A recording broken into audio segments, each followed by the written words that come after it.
23 people dead, including children, after a deadly outbreak of tornadoes, the worst the country has seen in almost 5 years. Right now, search crews are fanning out across Lee County, where tornadoes ripped apart homes and flattened neighborhoods. Dozens of people are injured. Emergency workers are digging through debris still for more survivors and, of course, more victims. Everyone grappling with the size and strength of this storm. A lot of them are just very good neighbors. We've had several families that have probably just lost everybody in that whole family. Oh my goodness. CNN's Kaylee Hartung. She's in Alabama, Opelika, Alabama for us right now. Kaylee, what are you seeing there? Kate, Lee County has turned into this unfamiliar maze of debris from homes absolutely decimated, like this one behind me. Down trees, down power lines, and roads that are passable oftentimes have police checkpoints set up at them so that only homeowners and residents can get back to the areas that are really just the most difficult to see. Search and rescue, the priority for authorities today. That process continuing overnight. We learned the death toll would climb to 23. The sheriff and the coroner both telling me this morning they expect that number to continue to rise. And you mentioned it, Kate, it is difficult for so many people here to grapple with what they're seeing as the sun comes up this morning. Here's more from the sheriff.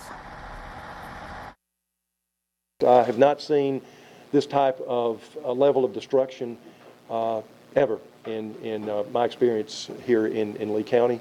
And that covers a span back, I know, for at least 50 years. We have not had anything of this nature before. This hurts my heart. I love this county, and it's extremely upsetting to me to see these people hurting like this.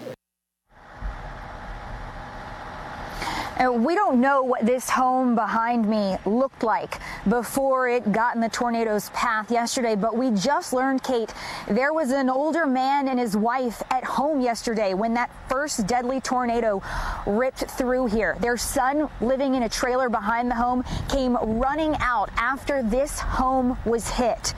He ran to the street. We just met the man who passed him, pulled his truck into the driveway, and immediately began the process with his own wife and child helping of pulling this older couple out of the wreckage. That man just came by to see if we'd met the homeowners today to see how they were doing, but we haven't. What we do know, though, is that they are safe, though their home is not. Yeah, well, silver linings, though, is that they are safe.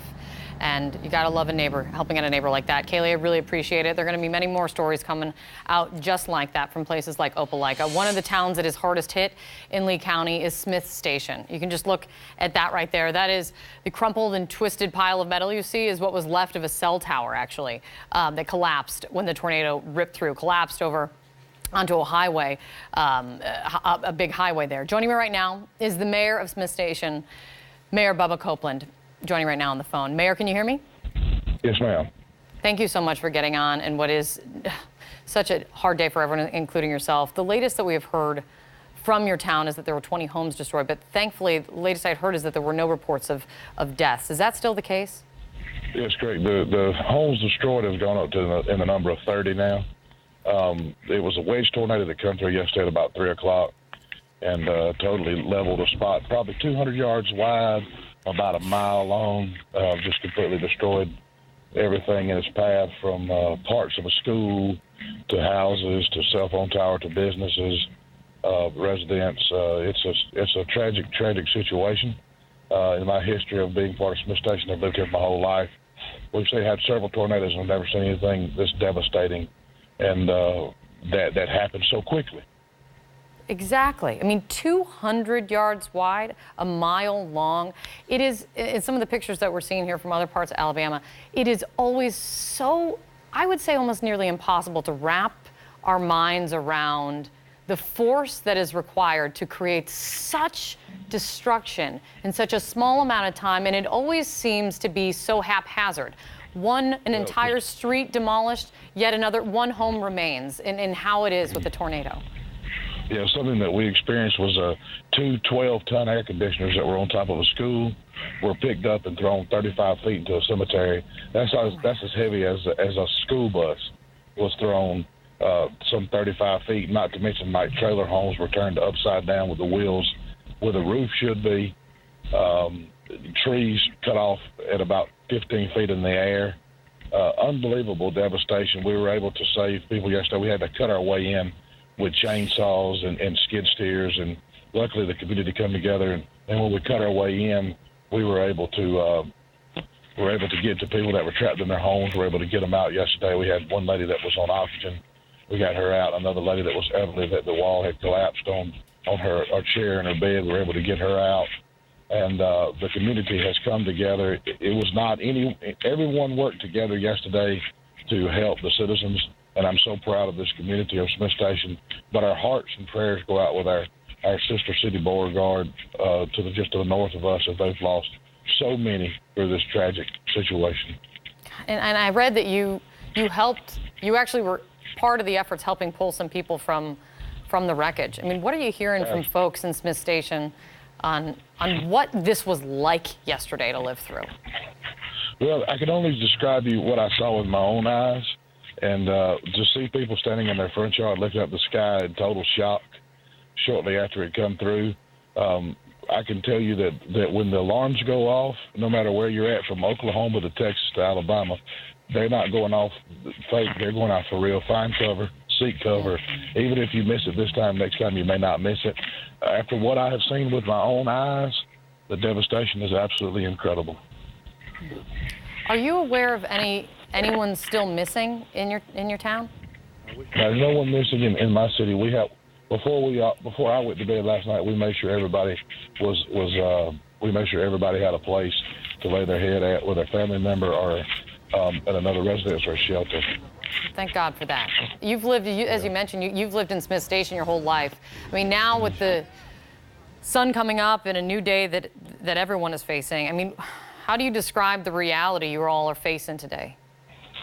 Well, I'll tell you, it's just a grim reminder of how powerful nature is, but it's heartwarming to see the community come together. Everyone from our local university, Auburn University, to our sister state, Georgia, Columbus, Georgia. The people are volunteering their efforts and going above and beyond to help us to get back on our feet. It's going to be a while. In the next days, weeks, and months, we're going to need the prayers of the nation as well as the prayers of Alabama. And Alabama, we're the state that we are, and we're going to rebuild. And Smith Station is Smith Station strong, and we'll be okay. Beyond prayers, if there's anything you need, you please let us know. Yes, and please say, if anybody's watching this that has been affected by the storm, to call 211 if they have any needs. 100%. We'll make sure we get that out there, and people heard you say it just now. Mayor, thank you so much for taking a moment to speak with us on what's an incredibly rough day for you and everyone there. Appreciate it. Thank you, Bella. Thank you so much. My goodness. The National Weather Service today is on the ground in Alabama to try to get a sense of just how many and how powerful these tornadoes were that created this damage that the mayor was just describing to us. Let's go to the Weather Center. CNN meteorologist Chad Myers, he's there. Chad, what are they looking at while they're on the ground? Talk about this force that we're looking at. They're looking at damage. They're looking at what happened to a brick structure or its roof, what happened to a wood structure or its roof. They're not looking at mobile home parks. They're not looking at really manufactured homes because they can blow over an 80 or 95 mile per hour wind. We're way beyond that. There's nothing we're going to learn from a mobile home. We're only going to be able to learn how strong this was by a strong brick structure that has never been knocked down before. So last night, before the Weather Service actually had to call it quits because of darkness, they found 65 mile per hour storm all the way from almost Tuskegee right on into Smith Station. All those dots you see right there. About a half a mile wide and somewhere around 150 mile per hour winds knocking things down.